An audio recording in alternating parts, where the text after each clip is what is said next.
Bien, empezamos entonces con el análisis técnico. Sí, ustedes tienen que haber escuchado hablar de análisis fundamental, análisis técnico. Sí, podemos encontrar dos tipos de análisis. El fundamental se basa un poco más en los hechos macroeconómicos o en aspectos eh, económico-contables de la empresa. ¿Sí? Por ejemplo, si estamos hablando de acciones y estamos hablando de análisis fundamental, vamos a hablar de ratios, por ejemplo, como el PER, ¿sí? El Price Earning Ratio, y otra serie de ratios que vamos a poder encontrar que comparan el precio de la acción, por ejemplo, con lo que existe en libros, ¿sí? Diferentes tipos de indicadores fundamentales que nos van a ayudar a ver cuál es el valor de la acción, si está sobrevalorada o infravalorada. ¿Ok? Por ejemplo, en divisas vamos a ver todo el aspecto macroeconómico, el IPC, el PIB, la inflación, la tasa de desempleo, ¿sí? Y con eso vamos a intentar determinar si el valor actual o el valor actual de cotización está sobrevalorado o infravalorado. El análisis técnico lo que hace es estudiar la acción del mercado, estudiar esa acción de precios a través de los gráficos, con el fin de determinar tendencias. En el mercado existen tendencias, ¿sí? Las tendencias son claras y está probado matemáticamente de que hay persistencia en el mercado, ¿sí? Eso es decir que existen tendencias, ¿sí? Entonces, a través del análisis técnico lo que vamos a hacer es analizar y determinar esas tendencias en la acción de precio. Y con esa información poder tomar ventaja y operar en el mercado.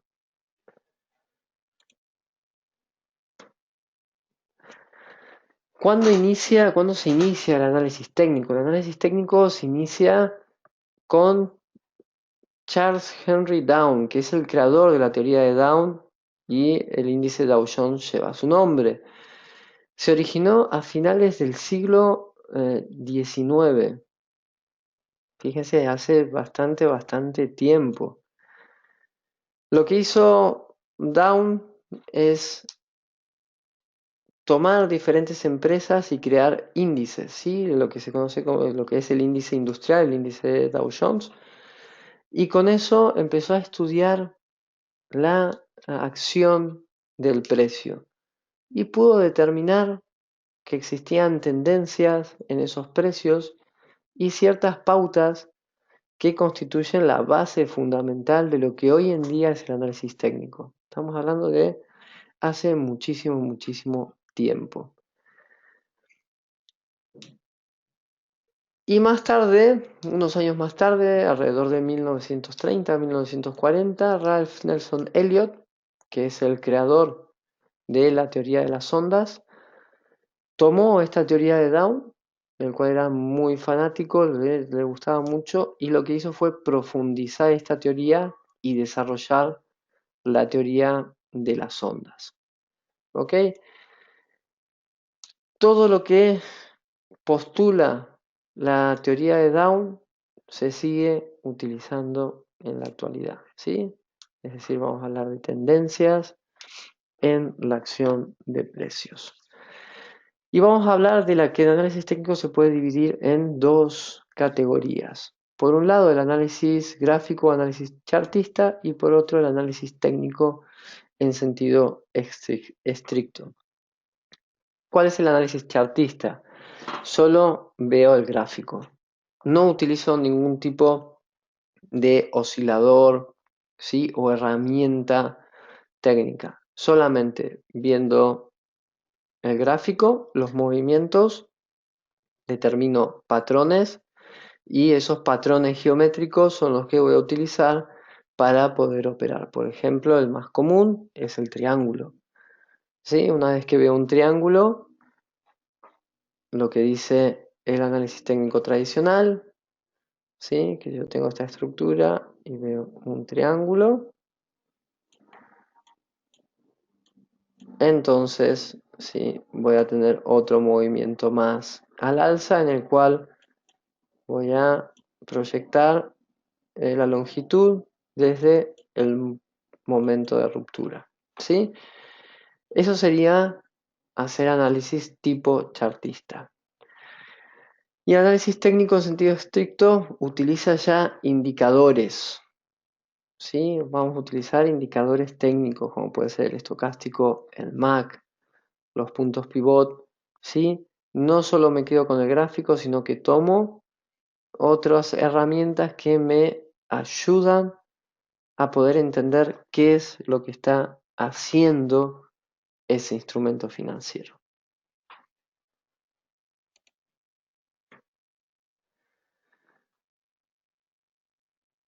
Fundamentos del análisis técnico. Vamos a hablar de 3 fundamentos en el análisis técnico.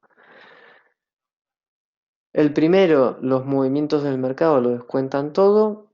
El segundo, los precios se mueven por tendencias. Y el tercero, la historia se repite.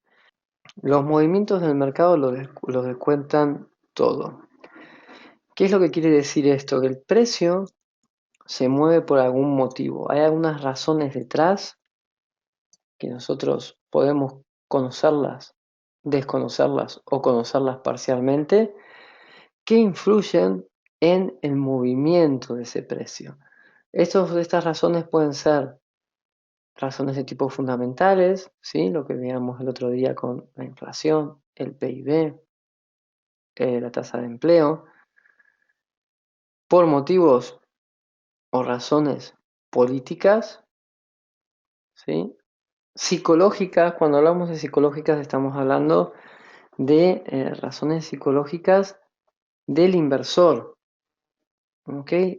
Hay mucho de la psicología del inversor en las gráficas, ¿sí? Y eso lo vamos a ver cuando empecemos con el tema de ondas de Elliott, que lo vamos a hacer la semana que viene.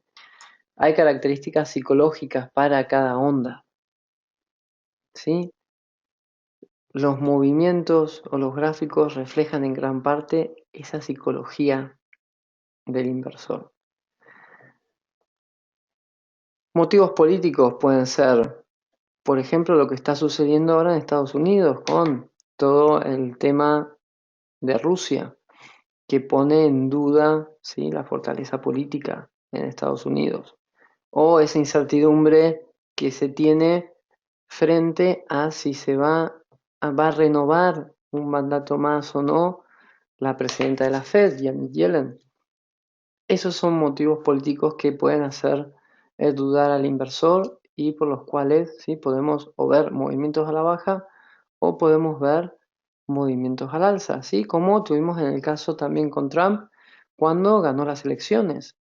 Un dólar americano muy fuerte, todas las bolsas al alza, ¿sí? Eso fue un motivo también político. Y tenemos, por supuesto, la oferta y la demanda. En todo lo que sea precios, ¿sí?, valor de un precio, el valor de una acción o el valor de un producto que se refleja en el precio, entra lo que conocemos como oferta y demanda.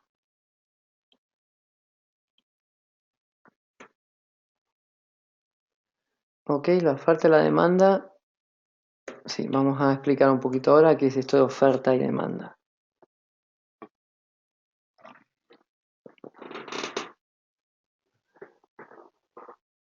Tenemos un producto que pueden ser acciones o pueden ser, por ejemplo, bolígrafos. Ese producto sale al mercado y va a tener un precio.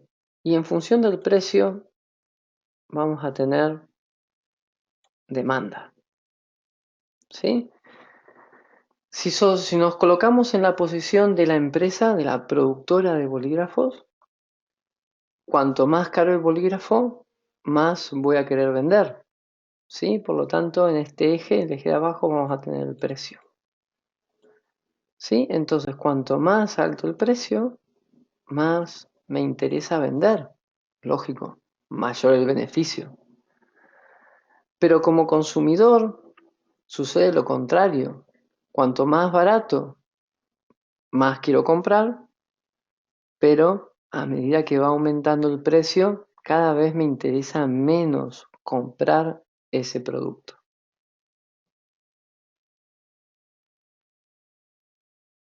Y tenemos esto. Esta sería la curva de oferta y demanda, ¿sí? Donde existe un punto de equilibrio, que es este punto medio, ¿ok?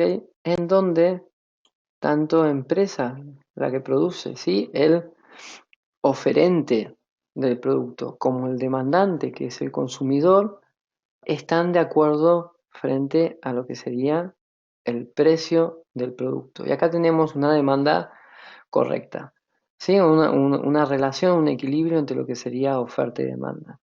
Ahora, ¿qué sucede? Y esto es extrapolable totalmente al tema de acciones, a divisas, porque no siempre estamos en un punto de equilibrio entre oferta y demanda. Se generan desequilibrios que buscan nuevamente ese punto de equilibrio. ¿Qué sucede cuando el precio de una acción sube mucho? Se dice que esa acción está sobrevalorada, ¿sí? Es decir, que el precio es más alto del valor que realmente tiene. Entonces el precio sube. El precio sube, ¿ok? Nos situamos en este punto. Pero ¿qué sucede cuando el precio sube? ¿Qué es lo que sucede con el consumidor? Como empresa voy a querer vender más, ¿sí? Pero el consumidor va a tener una percepción cara de ese producto, ¿sí? Por ejemplo, las acciones. ¿Qué es lo que va a hacer? Va a dejar de comprar esas acciones. Entonces lo que se va a generar es una excesiva oferta de producto para la demanda que hay, porque la demanda se va a ubicar en este punto aproximadamente, ¿sí? Se va a comprar mucho menos. Entonces, ¿qué es lo que sucede? Que automáticamente el precio va a bajar y va a buscar nuevamente el equilibrio. Es decir, se va a desplazar al punto de equilibrio. Pero puede inclusive hasta bajar demasiado. ¿Qué sucede cuando baja demasiado? Todo el mundo quiere comprar porque está barato. Tengo demasiados demandantes de ese producto, de esa acción, ¿sí? Entonces todo el mundo va a ir a comprar, pero como la oferta no es lo suficientemente grande como para abastecer a toda esa demanda, lo que va a suceder es que el precio va a subir y va a situar nuevamente el precio en el punto de equilibrio. ¿Ok? Y siempre vamos a estar alrededor de este juego de oferta y demanda, ¿sí? Y eso se refleja también en cualquier tipo de mercado financiero, ¿sí? Porque tenemos por un lado los oferentes y por otro lado tenemos demandantes. Y por eso tenemos estos movimientos y estas tendencias, ¿sí? Cuando un precio sube, tenemos una tendencia al alza y después tenemos sus correcciones, movimiento a la baja. El precio tiende nuevamente hacia el equilibrio, se pasa de ese equilibrio hacia la baja y vuelve a subir. Por lo tanto, estamos frente a un equilibrio dinámico. ¿Ok? Bien, esto es importante que quede claro para entender cómo funciona la oferta y la demanda y cómo esto influye en la creación del precio. Por lo tanto, el análisis técnico lo que dice es que no necesito saber absolutamente todo lo que sucede detrás, todos esos motivos que hacen que el precio cambie, porque está descontado ya por sí mismo en el precio. Si el precio sube, es evidente que será porque tenemos un aumento, ¿sí? En la demanda.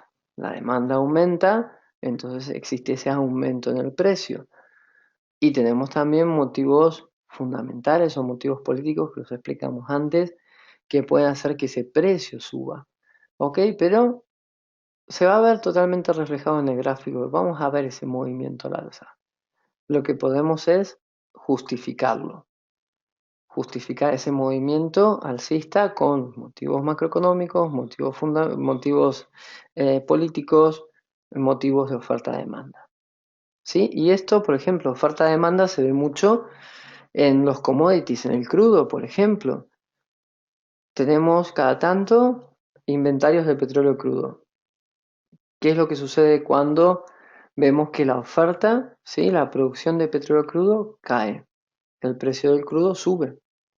¿Sí? Cuando tenemos un exceso de producción de crudo, los inventarios muestran que hay demasiados barriles con respecto a los previstos, el precio del crudo tiende a bajar porque busca ese equilibrio entre oferta y demanda. ¿Ok? Por lo tanto, el gráfico nos va a mostrar esos motivos, ¿sí? Con el movimiento. Los precios se mueven por tendencia. Este concepto es interesante. Down descubrió, o fue el primero en hablar, de que los precios desarrollaban tendencias. Y esto viene un poco en contradicción de la actual teoría de mercados, que es la teoría del mercado eficiente, en el cual se establece que los movimientos de precios son totalmente aleatorios. ¿Sí? Mandelbrot demostró todo lo contrario, ¿sí? Que los precios siguen tendencias y que tienen un comportamiento fractal, ¿sí? Que se comportan como fractales, es decir, secuencias autosimilares y repetitivas. Y demostró que realmente existen tendencias y que el mercado tiene memoria de largo plazo. ¿Ok? ¿Eso qué quiere decir? Que si tengo un movimiento al alza, hay más probabilidad de que ese movimiento continúe al alza de que cambie a la baja. Y una vez que tenemos movimientos a la baja, es más probable que esos movimientos a la baja continúen de que cambien movimientos, que cambie nuevamente al alza. Y que los movimientos pasados influyen en los movimientos futuros. ¿Sí? Esto es muy, muy importante porque es la base absolutamente de todo. Si no existiesen tendencias y realmente el mercado fuese aleatorio, no tendría ningún sentido hacer lo que estamos haciendo. No tiene sentido hacer análisis técnico, no tiene sentido buscar patrones, no tiene sentido buscar tendencias, porque al final vamos a estar hablando de un comportamiento browniano en donde el mercado va a hacer lo que quiere y no va a haber una influencia del pasado en los movimientos actuales. Y eso es muy importante tenerlo en cuenta. El mercado realmente refleja tendencias, comprobado matemáticamente. Por lo tanto, tenemos tendencias y tenemos memoria de largo plazo. Y eso es lo que nos permite operar el mercado y que esto no se trate de un juego de azar. Y eso es muy importante. Invertir en mercados financieros no es un juego de azar. No es lo mismo que ir a jugar a la ruleta. ¿Sí? Tenemos motivos por los cuales vamos a operar en el sentido de la tendencia con objetivos y con límites de pérdida. ¿Sí? Esto pasa a ser más ya una ciencia que un juego de azar. Está justificado. Vamos a ver razones de peso por las cuales vamos a hacer las cosas. Y eso es lo importante de esto. ¿Sí? No es un juego de azar. Por lo tanto, todas esas publicidades que se pueden llegar a ver por internet promocionando las opciones binarias, donde se habla de apuesta a si va a subir o si va a bajar en los siguientes 15 segundos, es una locura y hace mal a esto realmente. Esto no se trata de un juego. Y este es uno de los motivos por los cuales podemos estudiar el mercado y operar el mercado. Y obtener una rentabilidad de eso. La historia se repite. Siempre al final da la sensación de que vivimos en el día de la marmota, ¿no? Esa película de Bill Murray, donde se despertaba y volvía a vivir el mismo día. ¿Sí? Estaríamos hablando más o menos de lo mismo. Estamos hablando de caracteres psicológicos del inversor que se ven reflejados en la acción de precios, en los gráficos. Y si además hablamos de que esto es un fractal, los fractales son esquemas autorrepetitivos. ¿Sí? De un movimiento simple, ese movimiento se itera y genera un movimiento más complejo. Y así sucesivamente, ese movimiento se repite y genera una estructura más compleja. ¿Sí? Como puede llegar a ser uno de los más conocidos, es la curva de von Koch, que es el copo de nieve. ¿Sí? El copo de nieve se construye a partir de una línea, de esta línea, ¿sí? Tenemos esta curva, que se itera, se parte y a partir de acá genera otro triángulo más. ¿Sí? Otro triángulo más. Y esto a su vez se itera para generar otro más chiquito. Y otro más. Y así sucesivamente. ¿Sí? Se repite todo el tiempo lo mismo y lo que va a generar es un efecto de pérdida de escala. No vamos a saber en qué escala estamos, ¿sí? Porque todo el tiempo vamos a estar viendo la misma imagen. Y lo mismo sucede con los mercados financieros. No sabemos realmente en qué escala temporal estamos, si la plataforma nos dice que el gráfico es de día, es un gráfico diario, es un gráfico semanal, es un gráfico de 4 horas, ¿sí? Y esas secuencias se repiten a lo largo del tiempo en diferentes escalas temporales. Eso es un fractal, una estructura sencilla que se itera para generar estructuras más complejas que son autosimilares y que se repiten en el tiempo en diferentes escalas. Y acá estamos hablando de que la historia se repite. Porque detrás de esto, la psicología humana tiende a hacer todo el tiempo lo mismo. ¿Ok? Tenemos un comportamiento similar frente a diferentes situaciones. ¿Sí? Según la situación que tenemos una respuesta y así va funcionando. Y eso es en parte lo que refleja el gráfico de precios. ¿Sí? Ese comportamiento del inversor en masa. ¿Sí? Estamos hablando de un comportamiento social en grupo, no de un comportamiento individual. Y ese comportamiento social es el que influye en el individual y hace que el individuo se comporte exactamente igual que la masa. Y eso es lo que nos da la gráfica de precios, ¿sí? Y eso es lo que vamos a ver también con el análisis de ondas.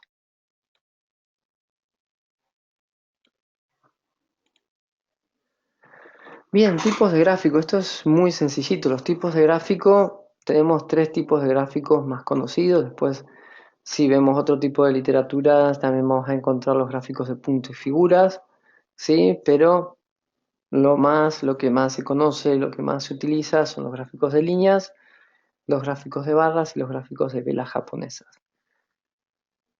Donde con el que nos vamos a quedar nosotros para poder operar va a ser el gráfico de velas. ¿Por qué nos quedamos con ese? Porque de los 3 es el que más información nos aporta, ¿sí? De una forma muy sencilla, muy gráfica, ¿sí? Muy rápida de leer. El gráfico, este es un gráfico de líneas. El gráfico de líneas muestra un único dato, que es el dato del cierre. No tenemos ningún otro dato más que el cierre. ¿Qué es lo que sucede con los máximos y con los mínimos de esa sesión? No los tenemos. Este gráfico no lo muestra. ¿Sí? Porque el precio más importante dentro de los 4 precios que podemos encontrar dentro de una sesión, que son la apertura, el cierre, el máximo y el mínimo, de todos el más importante se dice que es el cierre. Pero todos tienen algo de importante al final. Entonces el gráfico de líneas resulta insuficiente para poder analizar. ¿sí?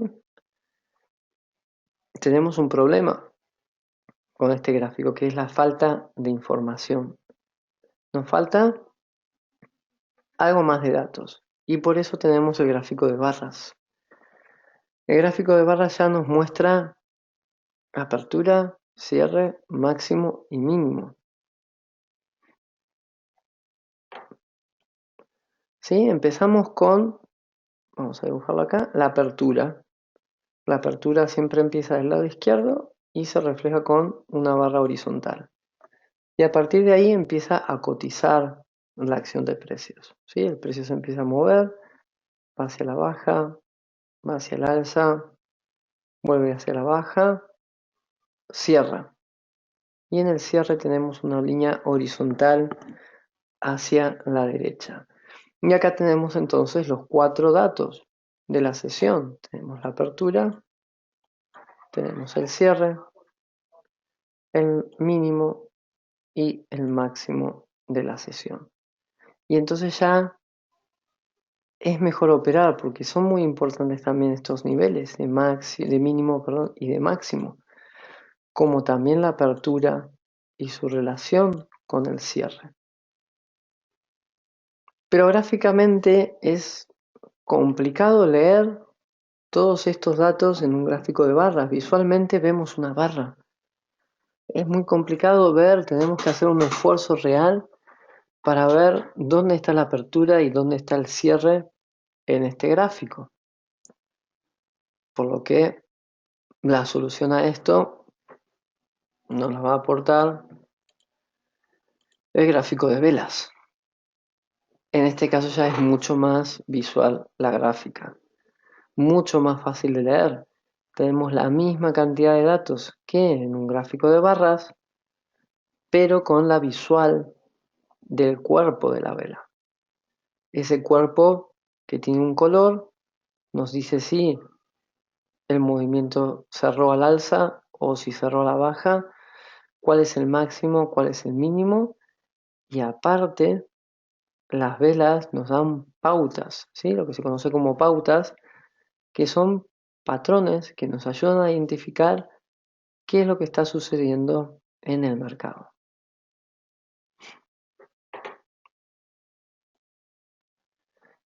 Y tenemos estas son las partes de una vela.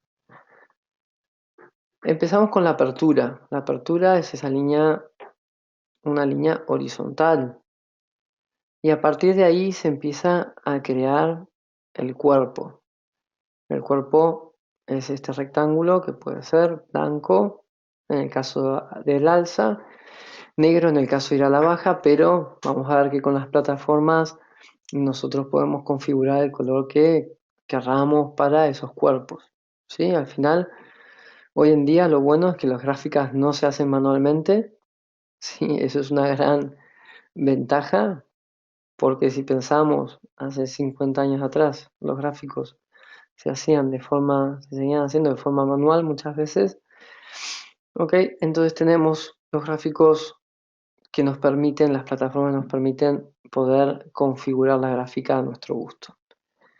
El cuerpo es el rectángulo este, donde nos va a marcar ¿sí? Estas líneas horizontales, el cierre o la apertura, y vamos a poder ubicar la apertura o el cierre en función del color del cuerpo. Si el cuerpo es negro, la apertura va a estar en la parte de arriba y el cierre va a estar por debajo, es decir, es una vela bajista. Si el cuerpo es blanco, entonces la vela es alcista. Eso significa que la apertura está por debajo y el cierre está por encima. Y estos dos palitos que vemos por arriba y por abajo es lo que se denomina sombra. Es un lugar donde estuvo la cotización de precios, pero que no está incluida dentro del cuerpo. ¿Sí? Y eso es la sombra, nos marca el máximo y el mínimo de esa sesión. Y hablamos de sesión en cualquier escala temporal. No solo tiene que ser la sesión diaria. Si estamos en un gráfico de 4 horas, la sesión o la vela va a corresponder a ese ciclo de 4 horas. Si estamos en una hora, cada vela corresponde al ciclo de una hora.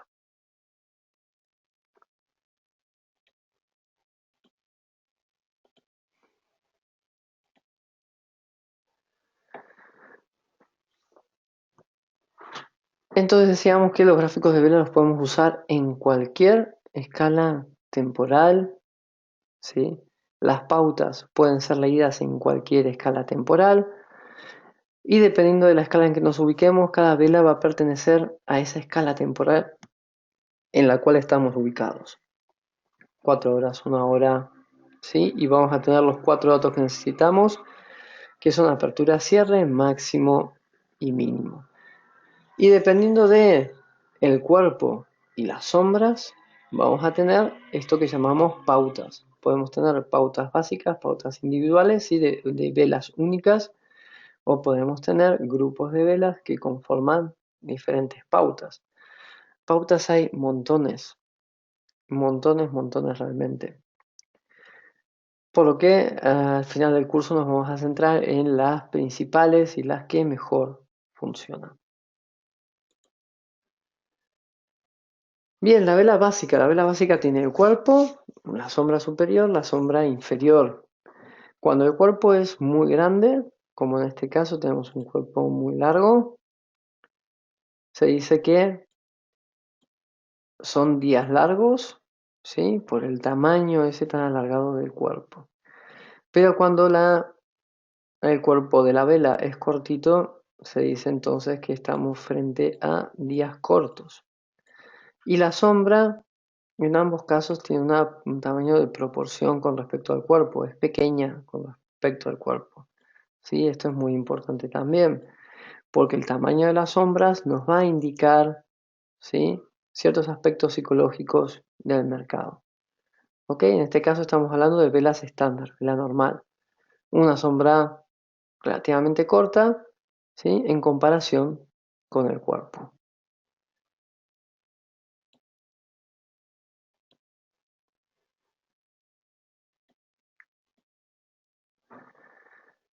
Cuando la sombra es un poquito más larga, ¿sí? Vemos que prácticamente la sombra tiene el tamaño del cuerpo. No estamos hablando de esas sombras cortitas que veíamos antes en los días cortos, sino que la sombra es más alargada, se las denomina perinolas, ¿sí? Porque se asemeja a una perinola.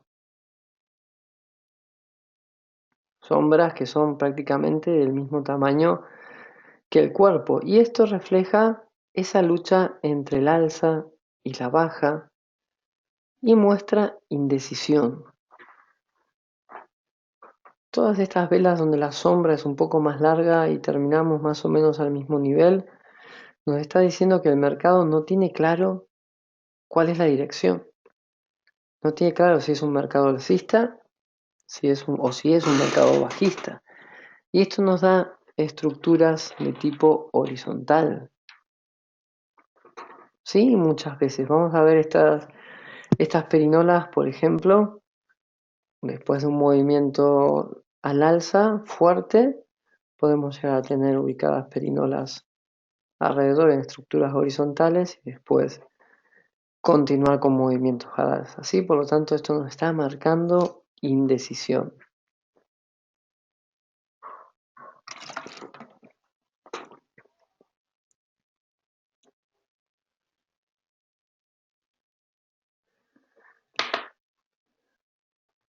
¿Qué pasa todavía si la sombra es más grande y el cuerpo no existe? Y acá vamos a hacer una salvedad, porque esto es muy difícil de ver. El cuerpo inexistente es muy complicado de ver.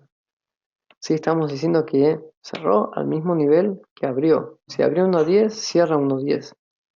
Pero tenemos un movimiento hacia la baja bastante importante. Entonces, ¿qué es lo que sucede? Que se va a considerar doji también a aquellas que tengan un cuerpo muy pequeñito, pero que tengan cuerpo. Lo que dice la teoría purista es que las doji no tienen cuerpo. ¿Sí? Pero como eso sabemos que se va a dar muy poco en el mercado, tenemos que también ser un poco flexibles y en este caso no existe una única verdad. No podemos considerar solamente las doshis como aquellas que no tienen cuerpo. Entonces tenemos que ampliar un poquito el espectro y dar margen al tamaño, un tamaño pequeño de cuerpo, pero lo más importante es que las sombras realmente sean alargadas y que contengan varias veces ese cuerpo. Y las doji nos muestran exactamente lo mismo que veíamos en las perinolas, incertidumbre. El mercado no tiene decidido cuál es su dirección. Podemos decir que entra en una especie de equilibrio, ¿sí? Un equilibrio, un tiempo de espera para decidir si va a continuar al alza o va a continuar a la baja. Por lo tanto, este grupo nos está mostrando lo mismo. Y estas dos tienen un nombre especial. Esta es la doji libélula y esta es la doji lápida. Y acá el significado es diferente al de estos. Estas no nos marcan incertidumbre. Estas, por cómo es la figura, nos marcan cambio.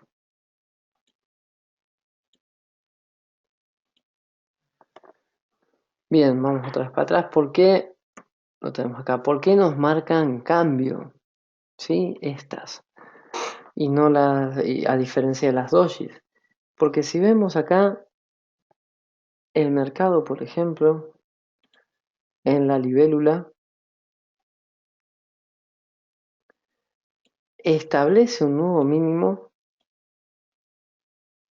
pero la presión bajista desaparece y la presión alcista vence a la presión bajista, empujando los niveles de cierre a los mismos niveles de apertura. Eso nos está diciendo que acá, ¿qué sucedió? Una compra masiva. ¿Sí? Acá tenemos a todo el mundo comprando. Y eso es lo que genera ese efecto de empuje hacia el alza y tenemos esa gran sombra, ¿sí? Bajista que nos marca el mínimo.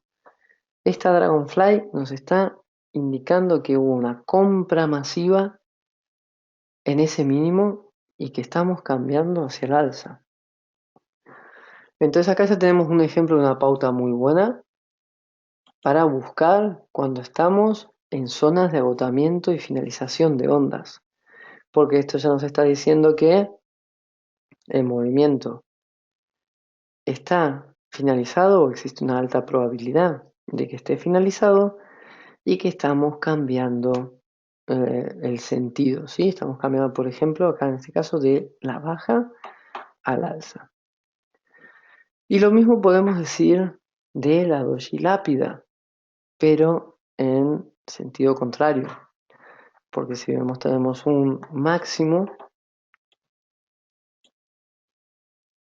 en donde la presión alcista no pudo con la presión a la baja, y una vez que se generó ese máximo, la presión bajista fue más fuerte, anuló la presión al alza y ubicó nuevamente los precios a niveles de apertura. ¿Qué es lo que nos dice esto? Si la anterior nos decía que esto era una compra masiva, esta que nos va a decir que es una venta masiva. Todo el mundo ha vendido en este máximo y por eso tenemos ese movimiento tan fuerte a la baja. Sí, esto es súper importante porque es una buena pauta y nos marca esa psicología de mercado y esa oferta y esa demanda que hablábamos anteriormente. Y estas doji piernilarga, ¿sí? Son estas doji que tienen muchísima sombra en la parte superior, muchísima sombra en la parte inferior. Estamos hablando de un rango de movimiento muy amplio, pero estamos cerrando prácticamente a niveles de apertura. Esto es diferente a lo que veíamos antes. Esto nos está marcando equilibrio. El mercado está horizontal. Está indeciso. ¿Sí? Cuando desaparece el desequilibrio, tenemos esto. ¿Y por qué hablamos de cuando desaparece el desequilibrio? Me gusta llamarlo así porque al final lo que vemos es que tenemos fuertes movimientos al alza. Cuando el mercado está en equilibrio, o si el mercado estuviese continuamente en equilibrio, lo que vamos a ver es un movimiento tipo esto. ¿Sí? Es un movimiento totalmente horizontal. Por eso vamos a ver que los osciladores como el estocástico funcionan muy bien con mercados laterales. Es decir, es mucho más fácil ver ese equilibrio dinámico del mercado. Pero cuando este equilibrio se rompe, es entonces cuando ya no vamos a ver esto, estas velas, vamos a ver velas de cuerpos grandes, ¿sí? Y los osciladores dejan de reflejar ese equilibrio y se sitúan, ¿sí?, en zonas de sobrecompra o sobreventa.